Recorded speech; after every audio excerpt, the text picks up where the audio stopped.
Soup kitchens and food banks operating across the European Union have rarely been busier. Cutting off Russia's cheap energy comes at a price as the cost of living crisis in the EU continues to hit citizens hard. Legislators in the European Parliament are calling on the bloc's leaders to take action. Poverty will not magically disappear. We cannot only blame the geopolitical situation, inflation and the increase of the interest rates.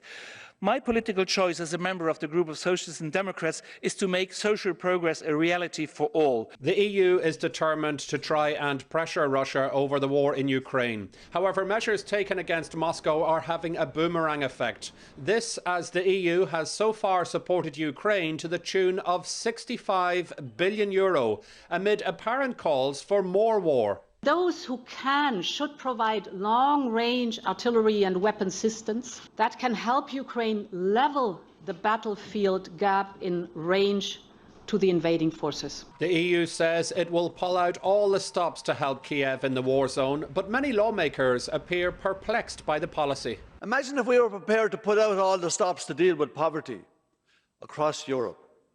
Imagine if we were prepared to put out all the stops to deal with our housing crisis, our health crisis, to deal with the concerns of our citizens. Experts point out poverty often leads to mental health issues. When you're in poverty, you're isolated, you're not part of the mainstream, you don't have the same opportunities as people in normal living to meet up, you've no transport.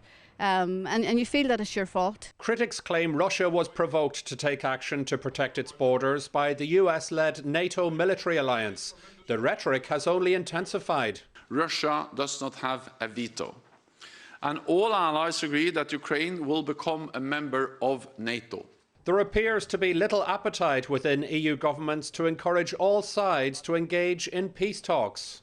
On the contrary, EU leaders are due to hold a summit here on the 29th of this month to try and agree on an 11th round of sanctions against Russia and additional funding to supply lethal weapons to Ukraine. Jerome Hughes, Press TV at the European Council, Brussels.